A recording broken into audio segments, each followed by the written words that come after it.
Hello guys, welcome to our channel. This is Teja. ప్రస్తుతం మనతో పాటు సీనియర్ జర్నలిస్ట్ తమ్ము బాలాజీ గారు ఉన్నారు. నమస్తే సార్. నమస్తే. సో ప్రపంచంలోనే అతిపెద్ద కిడ్నాప్ అని చెప్పుకోవచ్చు. ఎందుకంటే నైజీరియాలో దాదాపు 287 మంది విద్యార్థులందరినీ కూడా కిడ్నాప్ చేయడం జరిగింది. సో అందులో ఎంతమంది అమ్మాయిలు ఉన్నారు, ఏ ఏజ్ వాళ్ళు ఉన్నారు అనేది ఇంకా విషయం వెలుగులోకి రాలేదు. సో దాని గురించి నైజీరియాలో నార్త్ వెస్ట్ ప్రావిన్స్లో కడునా రాష్ట్రం కురిగా టౌన్ అనే టౌన్లో మొన్న థర్స్డే పిల్లలంతా స్కూల్లో ఉన్నప్పుడు 2 టౌన్స్ ఇది యాక్చువల్గా 2 పక్కపక్కన టౌన్స్లో కొంతమంది బందిపోటు, వాళ్ళని బందిపోట్లను బ్యాండిట్స్ అని పిలుస్తారు.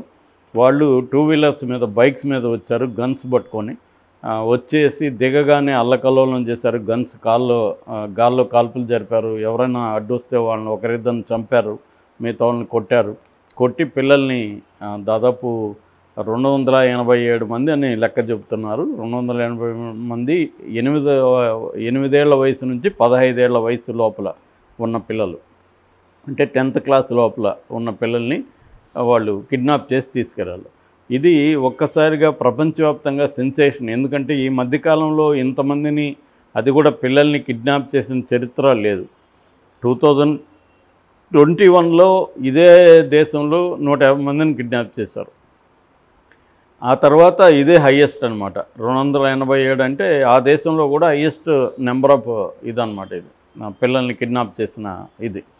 దీంతో ఒక్కసారిగా ప్రపంచం ఉలిక్కిపడింది. అసలు ఏంది ఈ దేశం, ఏంటి పిల్లల్ని కిడ్నాప్ చేయడం ఏంటి, ఎందుకు చేశారు, ఎవరు వీళ్ళు అన్న ఒక క్యూరియాసిటీ అందరిలో వచ్చింది. నైజీరియా అనేది ఆఫ్రికాలోనే అతిపెద్ద జనాభా కలిగిన దేశం. దాదాపు 9,23,000 పైన చదరపు కిలోమీటర్లు పెద్ద దేశం.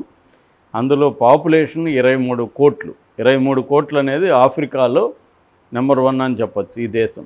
ఇంకే దేశం కూడా ఇంతకంటే ఎక్కువ జనాభా లేదు. ప్రపంచంలో 6వ అతిపెద్ద జనాభా కలిగిన దేశం కూడా నైజీరియా. సో దీంట్లో ఏంటంటే దాదాపు 500 భాషలు ఉంటాయి. దాదాపు 250 ఎథ్నిక్ గ్రూప్స్ అంటారు, రకరకాల జాతులు. ఈ ఎథ్నిక్ గ్రూప్స్ 250 ఉంటాయి. చాలా వైవిధ్యం ఉన్న దేశం అన్నమాట. ఈ దేశంలో కిడ్నాపులు అనేవి ఒక మామూలుగా మారిపోయాయి. అసలు ఈ కిడ్నాప్ ఎవరు చేశారు, ఎందుకు చేశారు అనేది చూస్తే కిడ్నాప్ చేసింది ఎవరనేది ఇప్పటివరకు చెప్పలేదు. కానీ ఎక్కువ మంది అనుకుంటూ ఉండేది ఏంటంటే అల్ఖైదాకి సపోర్ట్ చేసే ఒక ముస్లిం మిలిటెంట్ గ్రూప్ అని అనుకుంటున్నారు. మామూలుగా ఈ దేశంలో బొకో హరామ్ అనే ఒక పెద్ద మిలిటెంట్ గ్రూప్ ఉంది. బొకో హరామ్ అంటే అర్థం ఏంటంటే వెస్టర్న్ ఎడ్యుకేషన్ని బ్యాన్ చేస్తున్నాము అని చెప్పడమే. దాని పేరే పెట్టుకున్నారు వాళ్ళు, బొకో హరామ్. బొకో అంటే బుక్ అనే అర్థం వస్తుంది, అంటే బ్యాన్ అనమాట. వెస్టర్న్ ఎడ్యుకేషన్ని వీళ్ళు బ్యాన్ చేస్తారు. వెస్టర్న్ ఎడ్యుకేషన్ అనేది చదవకూడదని. అంటే ఇది ఒక ఫండమెంటల్ ముస్లిం ఆర్గనైజేషన్ బొకో హరామ్. వీళ్ళు ఏ స్థాయిలో ఉంటుందంటే వీళ్ళది ఆ మధ్యకాలంలో ఒక 1 year 2 years అయింది. ఒక విలేజ్ మీద అటాక్ చేసి 2,000 మందిని చంపేశారు. ఒక టౌన్లో, ఒక స్మాల్ టౌన్లోకి అటాక్ చేసి ఎవరినంటే వాళ్ళని కనిపించిన వాళ్ళని కాల్ చేశారు. అలాగా 2,000 మందిని కాల్ చేశారు. అలాగ ఉంటుంది వాళ్ళ బొకో హరామ్ అటాక్స్. అయితే ఇప్పుడు చేసిన దాన్ని బొకో హరామ్ మెథడ్లో చేయలేదని చెబుతున్నారు అక్కడ లోకల్గా ఉన్న ప్రజలు. వాళ్ళ ఇంటర్వ్యూలు అవన్నీ వెస్ట్రన్ మీడియా కవర్ చేసింది, బీబీసీ. అది బీబీసీ ఈ కిడ్నాపుల మీద గతంలో ఒక డాక్యుమెంటరీ కూడా తీసింది. ఎకనామిక్ డెవలప్మెంట్ దాని మీద కూడా డాక్యుమెంటరీస్ ఉన్నాయి. వీళ్ళ దేశంలో క్రైసిస్ ముఖ్యంగా. సో వీళ్ళు అసలు ఎవరు ఇన్ని అంటే ఈ దేశంలో అనేక రెబల్ గ్రూప్స్ ఉంటాయి అన్నమాట. మిలిటెంట్ గ్రూప్స్ ఉంటాయి, బందిపోటు గ్రూప్స్ ఉంటాయి. వీళ్ళందరూ అడవులలో తిరుగుతూ ఉంటారు. వీళ్ళకి డబ్బు కావాల్సి వచ్చినప్పుడు కిడ్నాప్ అనేది ఈజీ మెథడ్ అయిపోయింది. కిడ్నాప్ చేసి ఎత్తుకెళ్ళిపోతే ఆ తర్వాత డబ్బులు డిమాండ్ చేస్తారు, ర్యాన్సమ్ అంటారు. డబ్బులు ఒక్కోసారి పేరెంట్స్ ఇస్తారు పిల్లలు అయితే, ఒక్కోసారి పెద్దవాళ్ళు అయితే వాళ్ళ ఇంట్లో వాళ్ళు ఇస్తారు. లేదంటే గవర్నమెంట్ కూడా, ఒకవేళ గవర్నమెంట్ ఎంప్లాయీస్ను గవర్నమెంట్ అధికారులను ఎవరన్నా తీసుకెళ్తే గవర్నమెంట్ ఇస్తుంది. అలాగా వీళ్ళు ఏం చేస్తున్నారంటే డబ్బులు కావాల్సి వచ్చినప్పుడు అంతా, ఫండ్ కావాల్సి వచ్చినప్పుడు రావడం, కిడ్నాప్ చేయడం, డిమాండ్ చేయడం, తీసుకెళ్ళడం. మనకు ఒక దశలో వీరప్పని ఇలాగా చేశాడు. ఇక్కడ కూడా వీరప్పనికి ఫండ్ కావాల్సి వచ్చినప్పుడు అక్కడ ఉన్న లోకల్ ఎమ్మెల్యే కొడుకులను వాళ్ళని తీసుకెళ్ళిపోవడం, వాళ్ళ దగ్గర నుంచి డబ్బులు. చాలా విషయాలు బయటికి కూడా రాలా అప్పట్లో న్యూస్లో కూడా. అట్లా చేస్తారు. చాలా మిలిటెంట్ గ్రూప్స్ వరల్డ్ వైడ్గా ఇలాంటి మెథడ్ చేస్తారు. మెక్సికోలో, కొలంబియా, మెక్సికో లాంటి లాటిన్ అమెరికా దేశాల్లో కూడా కిడ్నాప్స్ చాలా మామూలే. ఇంకా కొన్ని చోట్ల కిడ్నాప్ అని పేరు పెట్టారు. కిడ్నాప్ అంటే మనల్ని పట్టుకొని వెళ్ళిపోవడం, ఎక్కడో అవుట్స్కట్స్లోకి తీసుకెళ్ళడం, మన దగ్గర ఉన్న డబ్బులు తీసుకోవడం, లేదా మన దగ్గర ఏమన్నా పేటిఎం ఇది ఉంటే, కార్డు ఉంటే, ఏటీఎం కార్డు ఉంటే ఆ కార్డులో పెట్టించి డబ్బులు లాగిచ్చి మనల్ని అక్కడ వదిలేసి వెళ్ళిపోవడం. దీన్ని కిడ్నాప్ అని చాలా దేశాల్లో ఉంది. ఈ నైజీరియాలోనే లగోస్ అనే ఒక సిటీ ఉంది. అది నోటోరియస్ అనమాట ఇలాంటి దానికి కిడ్నాపులు చేస్తారు. నేను 2010లో కిన్సాసా అని ఒక టౌన్లో ఉన్న ఆఫ్రికన్ కంట్రీ, కాంగోకి క్యాపిటల్ కిన్సాసా. అప్పట్లోనే అది 1 crore పాపులేషన్, పెద్ద సిటీ.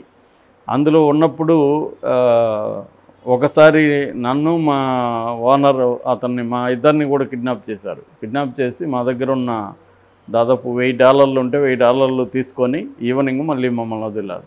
అలాగా మా ఎంప్లాయీస్ని కూడా అప్పుడప్పుడు ఎత్తుకువెళ్తుంటారు. ఈ ఎత్తుకెళ్ళేది ఎవరు తెలుసా?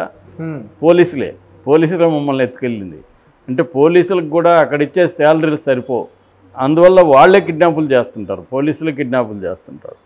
సో ఇది ఆఫ్రికన్ చాలా దేశాల్లో ఇలా జరుగుతుంది. నైజీరియాలో చాలా ఎక్కువ అనమాట. నైజీరియాలో ఇలా జరగడానికి కారణం, ప్రధాన కారణం, నెంబర్ 1 కారణం పావర్టీ. భయంకరమైన పావర్టీ ఉన్న దేశం. అక్కడ ఇన్ఫ్లేషన్, మన దాంట్లో ఇన్ఫ్లేషన్ అనేది 7-8% ఉంటేనే మనం చాలా ఎక్కువ ఉందని ఫీల్ అవుతుంటాం. అక్కడ ఇన్ఫ్లేషన్ రేటు 30% ఉంది. అంటే కూరగాయలు ఇవన్నీ డబుల్ అయిపోయినాయి. దీనికి ప్రధాన కారణం ఏమని చెప్తారంటే, బోలా టినుబు అనే ప్రెసిడెంట్ ఇప్పుడు ఎవరైతే ఉన్నాడో ఆయన మేలో ఎన్నికయ్యాడు. అక్కడ వచ్చి ఫెడరల్ స్టేట్ అంటారు. 36 రాష్ట్రాలు ఉంటాయి నైజీరియాలో. ఫెడరల్ గవర్నమెంట్, అమెరికా సిస్టమే ఇక్కడ కూడా ఉంటుంది. ప్రెసిడెంట్ ఉంటాడు. ప్రెసిడెంటు ఇంకొక వైస్ ప్రెసిడెంట్ని, రన్నింగ్ మ్యాన్ అంటారు, అతన్ని రన్నింగ్ మ్యాన్ని ఎన్నుకుంటాడు అనమాట. మామూలుగా ట్రెడిషన్ ఏంటంటే, ప్రెసిడెంట్ ఏ ఎథ్నిక్ గ్రూప్ ఉన్నాడో ఆ ఎథ్నిక్ గ్రూప్కి ఆపోజిట్గా ఉన్న అతన్ని రన్నింగ్ మ్యాన్గా ఎన్నుకుంటాడు. కానీ ఈ టినుబే అనే వ్యక్తి తన కమ్యూనిటీలో నుంచే ఎన్నుకున్నాడు. తను వచ్చి ముస్లిం అనమాట. బోలా అహ్మద్ టినుబే అతని పేరు. ఇతను ముస్లిం. రన్నింగ్ మ్యాన్ కూడా ముస్లింనే ఎన్నుకున్నాడు. ఆ విమర్శ కూడా.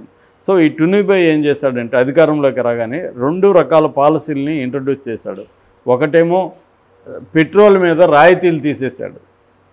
ఆయన తీసేయడానికి కారణం ఏంటంటే, వరల్డ్ బ్యాంకు, IMF ఆయన మీద ప్రెజర్ చేశారు తీసేయమని. తీసేయడంతో ఒకే రోజు 3 రెట్లు పెట్రోల్ పెరిగింది. అంటే 20 రూపాయలు అనుకుంటే మన కరెన్సీలో 20 రూపాయలు ఉన్న పెట్రోల్ ఒకే రోజు 60 రూపాయలకి వెళ్ళిపోయింది. దాంతో ఒక్కసారిగా మొత్తం అన్ని రేట్లు పెరిగిపోయినాయి. రవాణా పెరిగిపోయింది. రవాణా పెరగడంతో నిత్యావసర వస్తువులు పెరిగిపోయినాయి. సో ఒకే రోజే 3 రెట్లు మొత్తం సరుకులు పెరిగిపోయినాయి. సో మన దగ్గర అంతకుముందు మన 10,000తో బతికితే ఇవాళ టక్కని 30,000 కావాల్సి వచ్చింది. 30,000 ఎక్కడి నుంచి వస్తాయి వీళ్ళకి?